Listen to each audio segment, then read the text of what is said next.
ہم نے بزنس، نام نمود اور پھول ہپاڑ، ہنسی مذاق اور دل کو بہلانے کا ذریعہ بنا لیا تو محفلوں سے رونق بھی گئی، برکت بھی گئی، مذہبی تقدس بھی گیا۔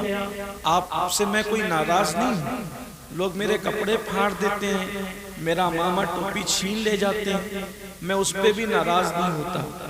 ایک شہر میں گیا، لوگوں نے مسجد کے شیشے توڑ دیے ملنے کے لیے، مسجد کا دروازہ توڑ دیا۔ میں نے کہا کمیٹی والے بھرپائی کر دیں، اللہ انہیں معاف کرے۔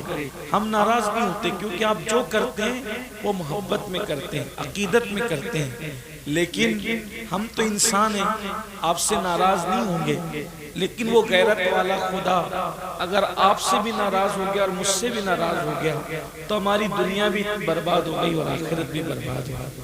اب میں آپ کے سامنے کوئی لمبی چوڑی گفتگو نہیں کرتا، اس لیے کہ آنے میں ہم لوگ بھی لیٹ ہوئے، جو وہ اتفاق سے ڈرائیور ایسا مل گیا کار کا جو شراب پی کر گاڑی چلا رہا تھا، مسلم نہیں تھا، وہ بچتے بچاتے آئے، اللہ نے خیر سے پہنچا دیا۔ اور چونکہ اب 4 بجے واپس سے ایئرپورٹ پہ پہنچنا ہے، اس وجہ سے جو ہے وہ ہم بہت لمبی چوڑی کوئی گفتگو نہیں کریں گے، ایک مختصر سی بات کرتے ہیں خواتین کے لیے اور آپ کے لیے۔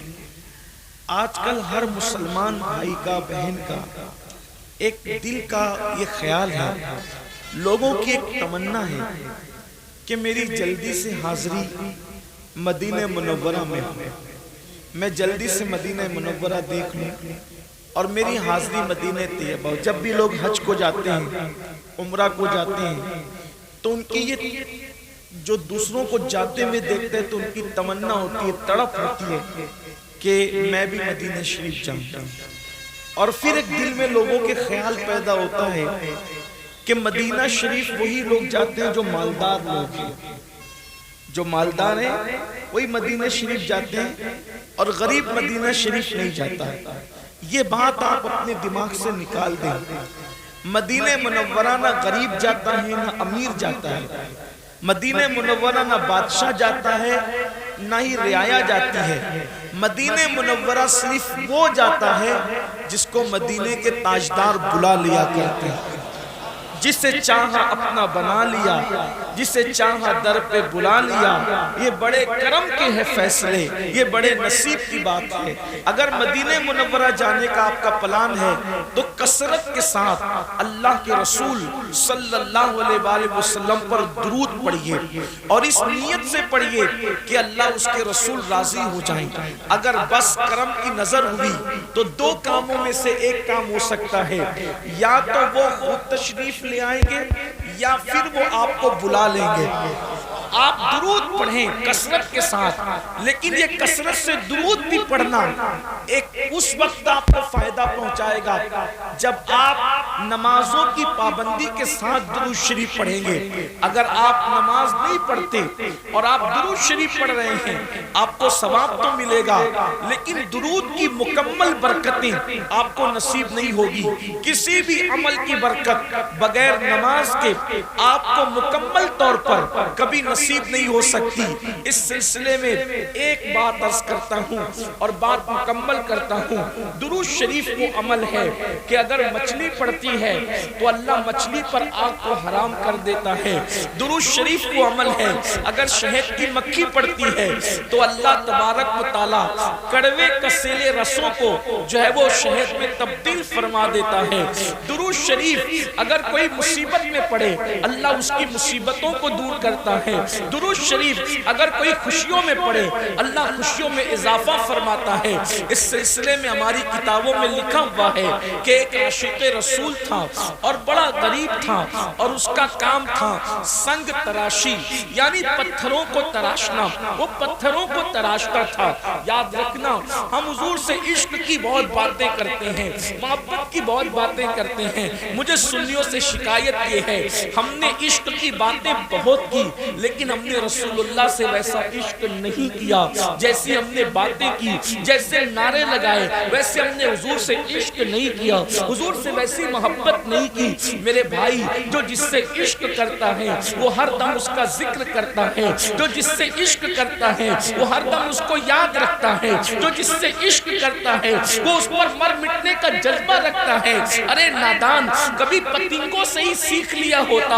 اے پتنگے، جب بھی جنگل کے اندر آگ جلتی ہے، پتنگے اپنی جان کو نہیں دیکھتے بلکہ وہ آگ پر اپنی جان کو قربان کر کے بتاتے ہیں۔ عشق ایسا ہے جو بچنا نہیں بلکہ جلنا چاہتا ہے، جو جینا نہیں بلکہ مرنا چاہتا ہے۔ اللہ اکبر! ہمارا حال یہ ہے، ہم ہیروز کی تصویریں اپنے موبائل کے اسکرین پر بھی رکھیں، ہم گانوں کی ٹون اپنی رنگ ٹون پر لگا کر بھی رکھیں، ہم کپڑے، چلنا پھرنا، بولنا، اسٹائل، پوری زندگی کا سارا لائف اسٹائل جو ہے وہ ہیرو کے کرکٹر کے انداز میں کریں اور دعویٰ کریں عشق مصطفیٰ کا، دعویٰ کریں محبت رسول کا۔ نہیں نہیں، یاد رکھنا، اگر آپ عاشق بن جائیں گے، عاشق، تو اللہ اکبر، بہت سے ایسے عالم ہوں گے جن کو عشق نصیب نہیں ہے، ان سے بھی آپ آگے بڑھ جائیں گے۔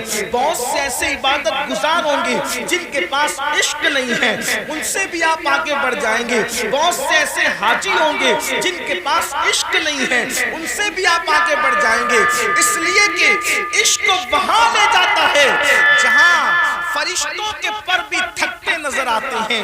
اللہ اکبر! عشق وہ چیز ہے۔ تو ایک عاشق رسول تھا، غریب تھا، مفلس تھا، سنگ تراشی یعنی پتھروں کو تراشنا اس کا کام تھا۔ اللہ اکبر! یہ بھی یاد رکھنا، جب کوئی میرے آقا پر درود پڑھتا ہے تو آقا کریم اس کے درود کو جو عشق کے ساتھ، محبت اور عقیدت کے ساتھ پڑھتا ہے، آقا فرماتے صلی اللہ علیہ وآلہ وسلم کہ جو محبت اور عشق میں ڈوب کر مجھ پہ درود پڑھتا ہے اس کا درود میں خود سنا کرتا ہوں، اور جو ایسی روا روی میں پڑھتا ہے اس کا درود فرشتے لا کر مجھے پہنچاتے ہیں اور کہتے ہیں یا رسول اللہ، فلاں ابن فلاں یعنی باپ کے نام کے ساتھ وہ درود پہنچتا ہے، روا روی میں پڑھا تو فرشتہ پہنچاتا ہے، اور عشق میں ڈوب کے پڑھا تو خود تیری آواز مصطفیٰ جان رحمت کے کانوں تک پہنچتی ہے۔ اللہ اکبر! بڑا عمل ہے درود، بہت بڑا عمل ہے درود۔